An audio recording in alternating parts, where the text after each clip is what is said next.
মধ্যপ্রাচ্যগামী flight বাতিল হওয়ায় ভোগান্তিতে পড়েছেন যাত্রীরা। এই মুহূর্তে শাহজালাল আন্তর্জাতিক বিমানবন্দরে যাত্রীদের ভোগান্তির খবর জানাতে যুক্ত হচ্ছেন সহকর্মী অন্তরা সেন। তার কাছে যাচ্ছি সরাসরি। অন্তরা, ইরানে ইসরায়েল ও যুক্তরাষ্ট্রের হামলা আর তার প্রতিশোধে ইরানের পাল্টা হামলার কারণে কিন্তু অস্থির হয়ে আছে মধ্যপ্রাচ্যের আকাশপথ। এই কারণে কিন্তু বাংলাদেশ থেকে কিন্তু আন্তর্জাতিক বেশ কয়েকটি মধ্যপ্রাচ্যগামী ফ্লাইট বাতিল এবং স্থগিত ঘোষণা করা হয়েছে। তবে গতকাল অর্থাৎ রোববার সকাল 11টার পর মধ্যপ্রাচ্যের জেদ্দা, দোহা, রিয়াদের কিছু ফ্লাইট চালু করেছে বেসরকারি বিমান সংস্থা ইউএস বাংলা। চলেছে সৌদি এয়ারলাইন্সের কয়েকটি ফ্লাইটও। তবে আজ দুপুর পর্যন্ত মোট 74টি ফ্লাইট বাতিল করা হয়েছে। আর শুধুমাত্র আজ বাতিল হয়েছে কিন্তু 11টি ফ্লাইট। এর মধ্যে ইউএস বাংলার বিকেল 3টা 45 মিনিটের আবুধাবিগামী একটি ফ্লাইট বাতিল করা হয়েছে। কাতার এয়ারওয়েজের 10টা 45-এ যে দোহাগামী ফ্লাইটটি ছিল সেটি বাতিল হয়েছে। কুয়েত এয়ারওয়েজের 11টা 35 মিনিটে কুয়েতগামী যে ফ্লাইট ছিল সেটি বাতিল হয়েছে। এয়ার ইন্ডিয়ারও মধ্যপ্রাচ্যগামী বেশ কয়েকটি ফ্লাইট বাতিল হয়েছে। এছাড়া এয়ার অ্যারাবিয়া আজ 3টি ফ্লাইট বাতিল করেছে।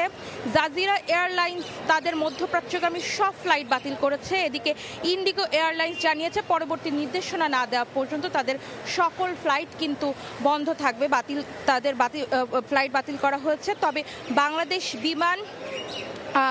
বিমান কিন্তু এখনো পর্যন্ত কোনো ফ্লাইট বাতিলের ঘোষণা করেনি। আজকে কোনো ফ্লাইট কিন্তু স্থগিত করেনি। এদিকে এখানে কিন্তু মাইকে ঘোষণা করা হয়েছে যাদের ফ্লাইট ক্যান্সেল করা হয়েছে তাদেরকে টার্মিনালের পূর্ব পাশে অপেক্ষা করতে বলা হচ্ছে। তাদের নিজ নিজ এয়ারলাইন্সের সাথে যোগাযোগ করতে বলা হচ্ছে, এজেন্সির সাথে যোগাযোগ করতে বলা হচ্ছে। তবে সৌদি আরবগামী কিন্তু বেশ কয়েকটি ফ্লাইট কিন্তু চালু রয়েছে।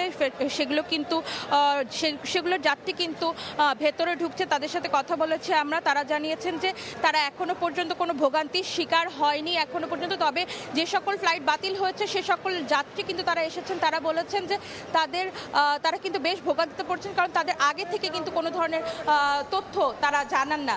এই ছিল আমার কাছে বিমানবন্দর থেকে সর্বশেষ খবরাখবর। সরাসরি যুক্ত ছিলাম শাহজালাল আন্তর্জাতিক বিমানবন্দর থেকে।